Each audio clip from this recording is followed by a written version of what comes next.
So, most of you guys know me as a Thomas fan, and which I don't blame you for, because, I've been on YouTube for about a few years now, and I've been talking a lot about Thomas. Well, at least when I have the time to, because I've been pretty busy, and honestly, I should have made a video on the first day of summer, but I was too lazy to, so, yeah, you're getting one now. Oh yeah, and happy Canada Day. You know, I always found it funny how I'm a part of a fan group that worships a blue talking train of all things. You know, the show with a bunch of talking trains where the show started off good, then got less good, then got boring, then got good again, then got abysmal, and then it died. And now it's getting a new show with good designs but questionable choices for the faces. James. But yeah, instead of talking about my first favorite show, today I'm going to be talking about my second favorite show because it's actually Canadian, and I figured I would talk about something Canadian related for Canada Day special. But rather than talking about the show, I'm going to be talking about its newest movie, Paw Patrol the Dino movie. Honestly, whether you like Paw Patrol or not, you have to admit that its movies stand out from other kids' movies, just because each one seems to have a darker tone than other kids' movies. So yeah, for this Canada Day special, I'm going to be giving you a video on the Paw Patrol Dino movie and what my thoughts on it are so far. Honestly, I wasn't really too surprised when they announced that Marshall was going to be the main character of the movie. Because, Chase and Sky already got their times to shine. Plus, Marshall seemed like the next best thing, with him only being second in popularity compared to Chase. I'm really excited to see his backstory, because that's commonly used in these movies nowadays. So yeah, can't wait to see the backstory. As for what kind of struggle he might face in the movie, it'll probably be like a phobia or something, like in the Chase movie. I don't want him to, I don't know, stress over him being clumsy, like how Sky is stressed over being small in the Mighty movie, because that seems kind of ridiculous. Especially when you take into account that both the movies and the TV show are like two separate universes. Plus, Marshall isn't even that clumsy in these movies. So having him be clumsy now would kinda make no sense. However, even if Marshall's clumsiness is the struggle he goes through in the movie, I'd probably still enjoy it because, come on, it's Marshall. How do you screw up Marshall? You can't. That's how. Then there's the second lead role, I am guessing, Rex. Honestly, I wasn't that surprised when they announced Rex was going to be in the Dino movie. Because, come on, it's the Dino movie. Dinos are literally his thing. In case you have no idea who Rex is, well, he made his debut in the sub-series Dino Rescue.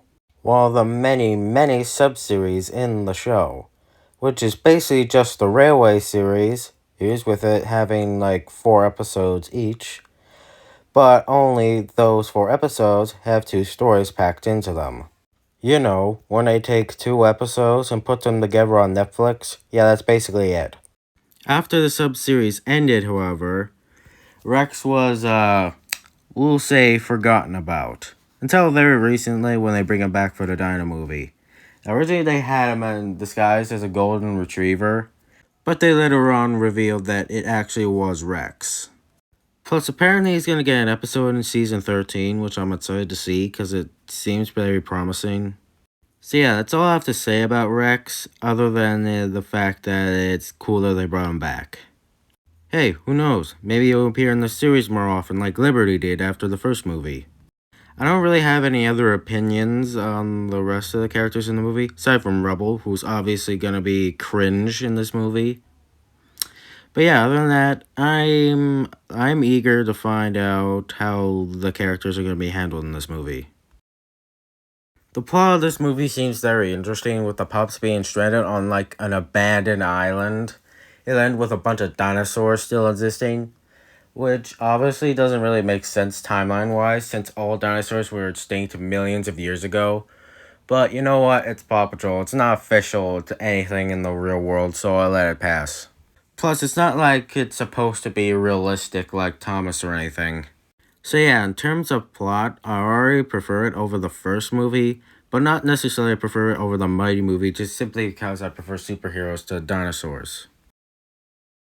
So the story is Ryder and the pups get caught in a storm, and like I mentioned earlier, end up crashing on an abandoned island with a bunch of dinosaurs. While there, they meet a little pup called Rex, who's been stranded on the island for years, without any Wi-Fi or any way to call for help. Thankfully, he's made friends with the dinosaurs of the island, and the pups must work together with Rex and the dinosaurs to stop Humdinger from pulling off his latest scheme that definitely involves diamonds.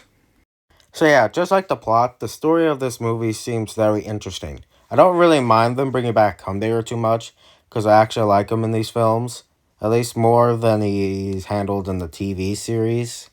I'm also excited to see the climax of this movie, where it's Marshall's turn to save the day. Of course, he's not gonna outdo Sky, who literally saved the planet from a giant meteor. Though I do think he has a chance of outdoing Chase in his saving Ryder bit. We'll just have to wait and see if Chase still holds on his title of second best rescue, or Marshall takes that title away from him. I'm excited to see this movie. There are a few bits that I'm not too keen on, like those rubble scenes. But overall, I am excited to see this movie, and whether or not it's better than the first two.